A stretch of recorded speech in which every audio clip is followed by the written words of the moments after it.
The devil wears Prada scarves, but apparently she's now giving 666 processing numbers to viewers of this channel. This is Ella. I hope you're good and safe. This is an EIDL grant update for today. As always, like and subscribe to this channel and drop your comments below, and we may try to answer them in tomorrow's recording, unlike today's.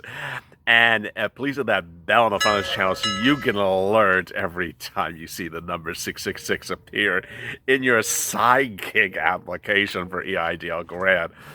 Usually we'd be answering your EIDL grant questions about now, but in thinking and looking over yesterday's grant video, and we have all these wonderful new viewers joining this channel, thank you. I thought we are really rushing through a lot of the nuances of the EIDL grant that really need to be gone through slowly, because we are basically trying to condense 2 months of recordings into a 5-second bombshell at the 10-minute mark, and that's too much too quickly and a little bit too confusing and overwhelming for new viewers. So we're going to slow it down and go off book, which I know you always love when I spice it up a little bit, and really give you all the nuances, tidbits, bombshells, exclusives, twists, and turns that you need to really know about what you're getting yourself into with the EIDL grant and loan SBA applications. The reason why this channel exists is because we deal with all the details. We deal with all the elements, whether it's collateralized or not collateralized, terms and conditions, what's working capital, how does working capital work, can you negotiate the loan, can you really negotiate the loan, can you get the grant money, can you get multiple grant monies, all these sort of usual details that is hideously complex, but not confusing when you know it. What's great with the viewers of this channel is I've slowly done little bits at a time, and viewers have really gotten it, understood it, and done it well. But for new viewers, it may be a lot of information too quickly. So what I'm going to try to do is try to get it all covered in a recap of basically 2 months of recording in one video. I don't know if I can do it, but let's do it right now.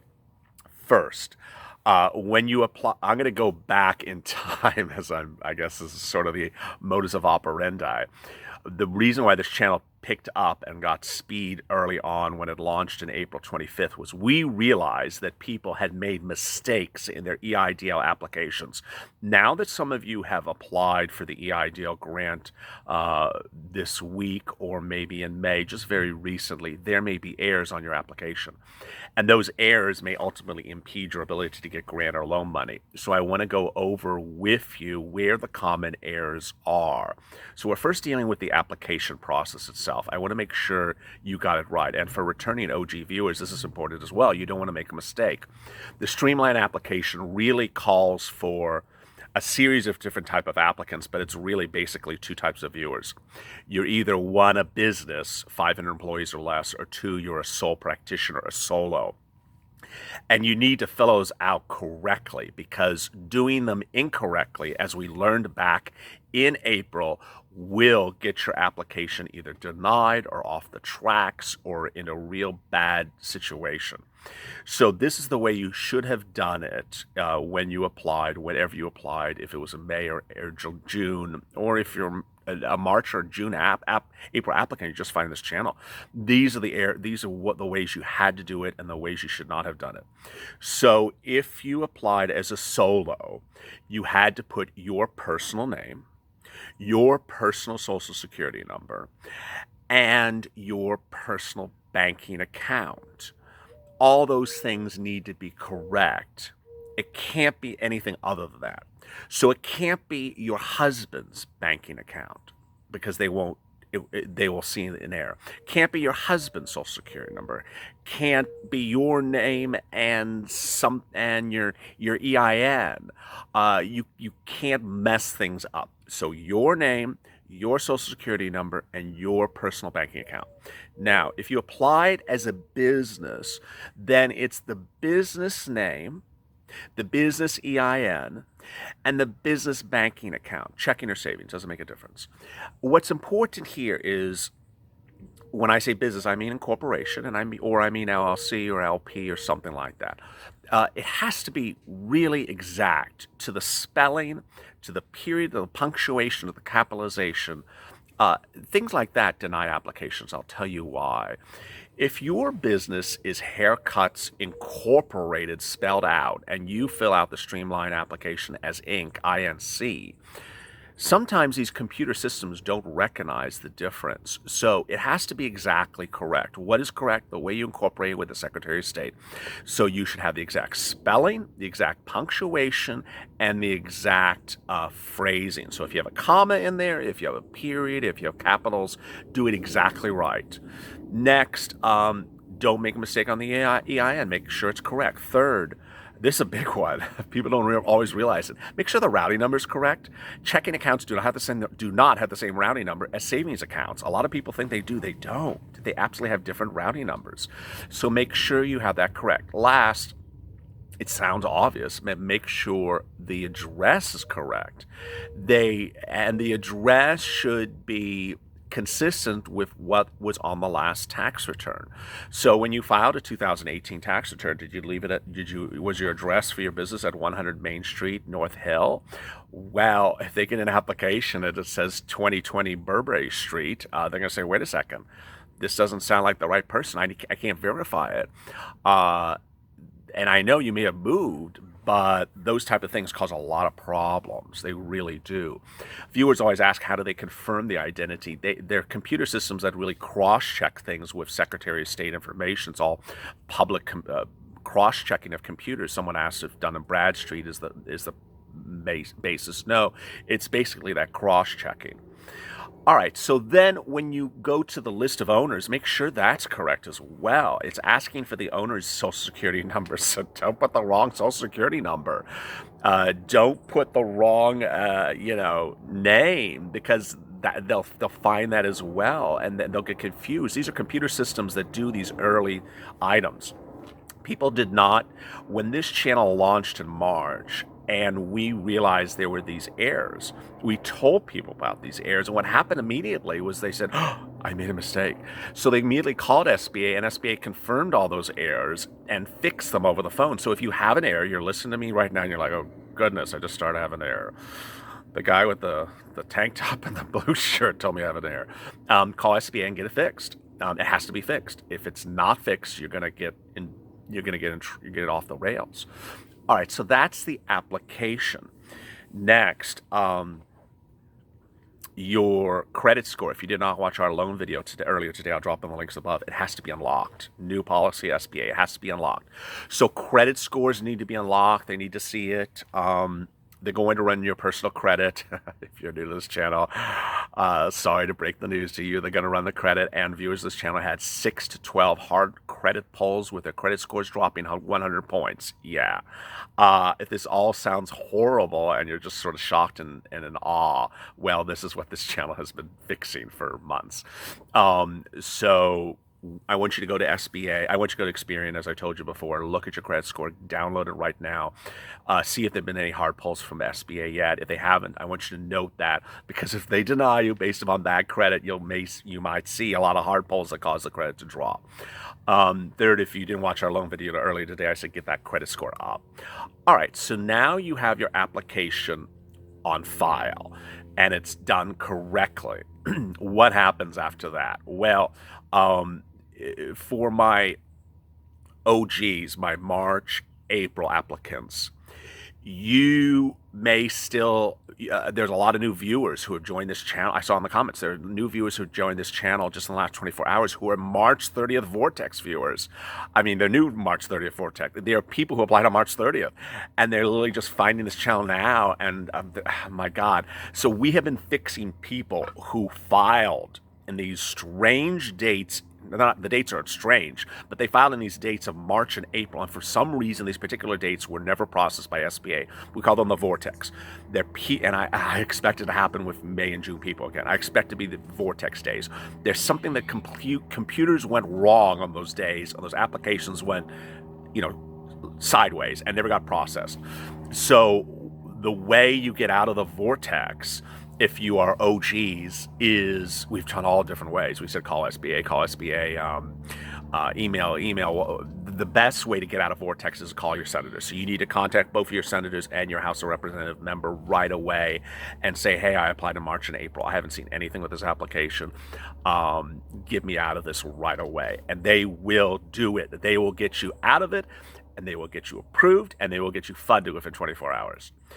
All right, so now we have the next step, which is the amount of the loan. And this is really key. So this is, again, common knowledge, but might be new information for new applicants. How is the loan amount calculated? The loan amount is calculated based upon the information you provide to SBA on the Streamline application, on that application. It is the amount of revenue you put in there and the cost of goods that you put in there. So if you put 0 and 0, your loan offer is going to be 0. And, if you don't want a loan, then so be it. But if it is gross rev, or whatever that word was called, gross rev minus cost of goods sold divided by 2 is your loan amount. So that's the way they process it. Now, if you realize, I made a mistake, I had a lot more revenue and I should have set the number higher, I call SBA and have it fixed. I don't know if they fix it. Of all the subjects we've dealt with on the channel, that is not a subject we've ever had anyone ask about. Can you fix the calculated amount for that? But that's the way they're going to issue the loan amount based upon. So then the next question is, how much money are they going to loan you, and is the loan amount conflicting with other things? And I got a comment about just like 10 seconds ago on a private message from someone saying, does EIDL conflict with this? Does it conflict with that? All right, so does EIDL conflict with PPP? If you're new to this channel, I hate it, PPP. So you need to contact your PPP lender because that's their job. And if they don't respond to you, well, that's why I told you not to get PPP. Yeah, it does. And I'm not going to go through that. Does EIDL conflict with PUA? No. Does EIDL conflict with unemployment? No. Does EIDL conflict with Main Street Lending Program? No. Does EIDL conflict with anything else that we know of yet? No. Does it conflict with SCARS? Probably. So yeah, you can get EIDL money, and it doesn't conflict with anything but that we know of so far, but PPP. All right, so then there's the grant and the loan, and so a lot of you are starting to ask, because you're new to this channel or just found this channel, is the grant money part of the loan money? No. And there will be SBA officers that answer the phone that are not tier 1, they're tier 1. They're not tier 2, they're tier 1, tier nothing. And they'll say that the grant is part of the loan. It is not. When you get a loan offer and your loan document, the loan document will say you're offered $20,000. The loan document is the agreement between the parties. That's the loan amount. So the grant is not part of that amount. It doesn't say anywhere in the contract it's part of the amount. It's just not. And if someone on the phone tells you that, well, just sort of have an interior laugh to yourself and hang up the phone and call back and speak to another person, because it's not. So if you get a $5,000 EIDL grant, it is not part of your loan offer. Next, the grant money. So a lot of you have asked what can you use the grant money for? Anything for your business. It is not refundable. You do not have to refund it. It is yours.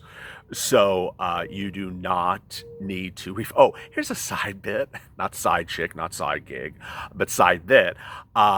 Don't close the banking account that you gave that bank number to SBA. I've had viewers back in March that did that.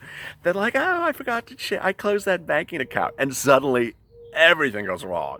So please don't close the banking account while you're waiting for the EIDL money to come. It sounds so obvious, but viewers have done it, and boy, it's a hot mess. So finally, the grant money comes. How does it come? It comes by direct deposit. There's no pre-warning. You just wake up and you get an alert from your bank. There's money in your account, and it has the letters of SBA G sometimes in the routing number, and it's right there.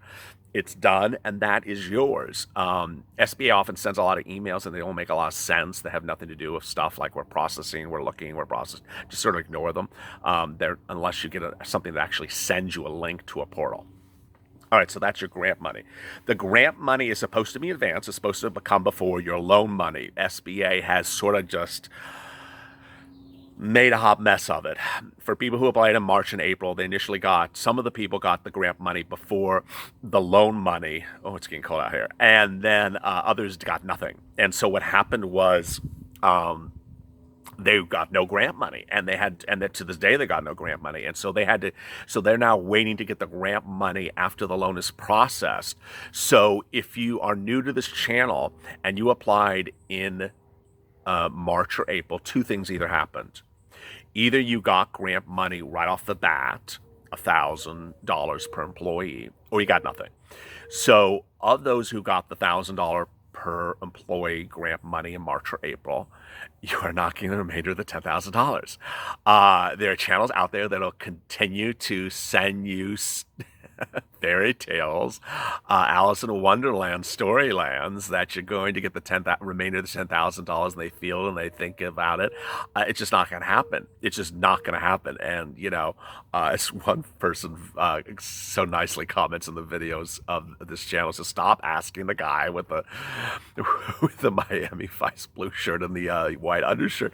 Stop asking him where the remainder of your $10,000 grant is. It's not coming. It's absolutely not coming. There's no indication it'll ever come. There's no method or madness that you'll ever get the remainder of that $10,000. So the other viewers are the ones from March or April who never got any grant money, never got a penny.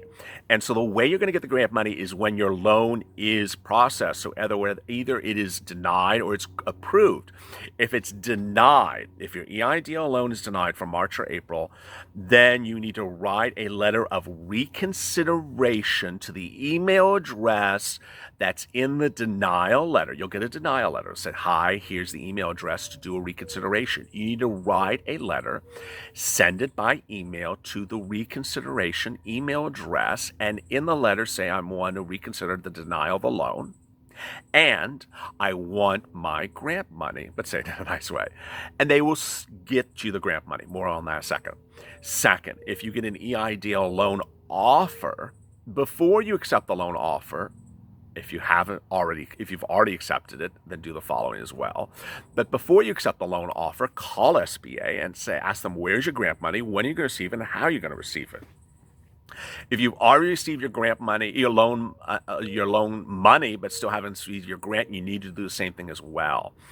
All right, so what's going to happen is they absolutely, positively will give you your grant money when your loan is finalized for March and April applicants.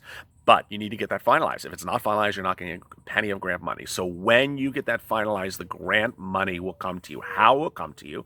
They will send you an email. A lot of viewers, in the last 24 hours, this is the most common question was, I got this email that says to verify information to receive an advance, ADVANC. What does that mean? That means they're asking for your banking information before they send you the grant money. It's great. It basically says, confirm your bank account and routing number, and we're ready to send you the grant money. But they don't say grant money, they say advance. That's teeing up to get you the grant money. And that's great. When you do that, within 24 hours, they will within 1 week, they will send you the grant money to that bank account by direct deposit. Okay, so pretty simple. I've had the 99% of the questions have been about when do I get this, have been about exactly that. What is this email, and when am I getting my grant money, and how am I getting my grant money? Finally, when you get your grant money, it doesn't mean that your March and April EIDL denied loan has gone to the wayside. No, they're still doing reconsideration. So how do you do a reconsideration? So there's 3 ways you do a reconsideration. It's denial of bad character, denial of bad credit score, or unverifiable information. I've done a lot of videos on it. I have one today about that in the loan as well. So you need to do that, and that will tee you up for potentially getting your loan amount. So now let's jump to the May and June applicants. So if you applied for an agricultural loan in May, because another channel told you to do so, we know who it is, then the SBA is sort of rolling over and forgiving you and processing you along with everyone else now in June, and is literally sending EIDL grants overnight within 24 hours to your bank accounts. They're that fast. And yeah, I've seen that you all send these frustrated comments like, how dare them send EIDL grant to people that literally just walked in yesterday on June 14th and they're getting their money. And I've been sitting here since March 30th, haven't seen a penny. I feel for you. It's absolutely true. That's why I got so angry in watching that congressional hearing 2 weeks ago or whenever it was, like you did, that they literally are sort of, praising how well they're doing stuff in June. Well, how about the people in March who haven't helped? And they do feel for you. That's what's sort of different in the last 7 days. Javita Carranza's office does feel for you. They are seeing that this is a very bad situation that they put you in and not processing. And there's some reason for it they will never tell, but it is clearly computer failure. It is some subcontractor that's failed, and for some reason they just haven't gotten to you. All right, so then you'll get your grant money with these May and June applicants very fast. Now, I don't know what's going to happen in a week. It's 24-hour turnarounds now. I mean, in a week, maybe it's a 3-month turnaround. That has been the sort of par for course of the SBA. Things move very quickly early on, and things just go very bad, or things start very slow and then get very bad. I mean, that's what happened before. It was very bad from March 30th to early April, and then middle April, everyone went so smoothly. And then late April even went faster. So it's just like, it's like you file your application the week that everything is working well at that office, and then you file another week when everything's a hot mess, and you're permanently in trouble. Shortly thereafter, you'll get your loan. I have seen no loan offers on the new applications, so we'll update that as we get to it. So now let's get to the your most favorite subject as we hit the, oh my God, the 21-minute mark. See, that's why I did not take comments on this. Side gig, and this is why you had to stay to the very end. Side gig, side chick, side hustle, all those sides, and side of pastrami, side of macaroni and cheese. So you can apply for the EIDL grant if you applied before, if the following situation is true, as I've discussed before, but I want to go over a little bit more detail. So if you applied for your business with its EIN, its incorporation back in March and April, and you went through that process. Now, if you are also a solo and you have a Schedule C as a solo, the solo can apply now with your Social Security number and your solo and be ready to provide the Schedule C that supports your contention. It's also the reverse. So if the solo applied before, but you didn't apply for the business can apply now. It has to be inherently correlated with financial documents from 2019. If it's not evidence in 2019 tax returns, you're going to get fried. You're absolutely going to get fried. So be sure that you are that way. Some viewers have asked this question: what if I have multiple Schedule Cs? Each Schedule C gets to apply? No, it's all you. So if you have Schedule C for painter, Schedule C for stucco guy, and Schedule C for carpenter, I mean, what's the logic of that? You think you're actually going to put your name 3 times on 3 applications and your Social Security number on 3 applications? No, I mean, they're going to laugh at you. It's ridiculous. No, it's one version of you. It's not 3. That's why people have separate corporations and separate LLCs. That's the purpose of things for being separate. So, for example, if you have a car dealership incorporated and you also have a shoe manufacturing business LLC, well, they can separately apply for the grant if they were and loan if they were separately impacted by COVID-19. It's as simple as that. Some viewers have asked like these insanely confusing tax questions, which I'm really not going to get into, like, can a solo have employees? I don't know how you're doing your tax return, but if you're a solo and you're paying payroll tax as a solo, well then, try what you can try, but it just sounds really weird that you have a solo business and you have employees. Understand what employees means and understand what independent contractor means. There's another channel out there that said independent contractor can be you and your wife. No, it can't. Independent contractor means it's a Schedule C operation. There is no you and your wife. Now, your wife can be her own independent contractor, and you can be your own independent contractor. But it's the same notion as another channel that said, okay, Uber and Lyft drivers, an Uber driver can have 10 employees. No, you're one person driving a car. What craziness is that? Yeah, you can drive yourself to jail with that one. It makes absolutely no sense, and you know it does, and you're just, playing games. So I shouldn't even laugh at it. So there you go.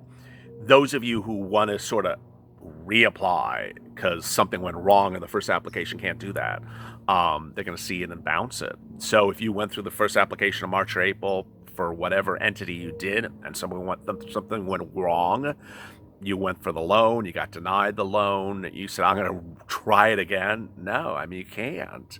That's not the purpose of the process. The purpose of the process for new applicants. It's not for a try again. It's not a mulligan.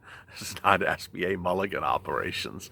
So finally, when you get the loan, here we go. Boy, there's a lot to cover. When you get the loan, and you have a loan offer, that doesn't mean they're going to accept it on their side. Viewers don't understand that still, newer viewers. So if you get a loan offer, you're going to see a portal invite to an email that sends you to a portal. You sign in and it says loan offer $5,000 or $10,000. You accept it, and then you get a denial. They're like, well, why did I get a denial? Because they haven't accepted it. So what happens when you get that portal invite and you go in there, they're going to do another Experian hard credit pull, and then they may reject you based upon credit at that point. Yes, so that's not actually a firm offer until they accept it. If the offer is above $25,000, if it's $25,001, consider this. At that point, it is collateralized. So $25,001 is a collateralized loan, meaning that if you default on the loan, they will come and take the things that are collateralized against, which include your business bank accounts, your business furniture, your business items. They have the power to do that. If you do not want to be collateralized, then you need to get the loan lowered. Boy, there's a lot here in this video. This is like a chock full of nuts. So if you get a loan offer of $50,000, you need to contact SBA and say, I want to reduce this to $24,900, which is the popular number of this channel. I would send it also in the link inside the portal, and also send it by email. Say, I want to reduce it. Do not sign the loan document until you do not sign the loan document. Do that because once you sign the loan document, they are not reducing the loan amount. If you have accepted the loan amount and you now have a second chain of thought, I'm sorry. The best thing you can do is just sit back and hope nothing goes wrong. And if you're unhappy after a year, give it back, or you can give it back now. There's no early payment penalty within the first year. There's nothing due either. If you want it, let's go the other direction. First of all, I don't know if Jovita's going to have the same problems with the second round of applications, but if you get a loan offer of $1, $0, $1,000, $1,500, or $1,800, it's a computer glitch. They really don't intend to offer you that loan amount. There's some tier one operators who say, yeah, that's true. That is a correct amount. It is not. It's a computer glitch. Call SBA and get it reversed. But you can negotiate the loan amount up. So the way you can negotiate the loan amount up is the same way I just told you, the same places in the portal, email, and call SBA. Indicate to them why you need a higher loan amount, what the larger loan amount is based upon, and what financial documents you have to support that larger loan amount, and do it based upon a calculation. So if it's $200 a month for payments versus $179, explain why you can afford $200 versus $179. They want to loan more money. That's actually their sort of operational thought. So they want to loan more money. They're not adverse to it. Finally, when the loan document comes, you will sign the loan document. And when they sign the loan document, it means it's confirmed. At that point, we're good to go. And if you have more questions to today's video, drop them in the comments below by 2 p.m. Pacific Standard Time tomorrow, and I'll try to answer them at that time. As always, save LA for more.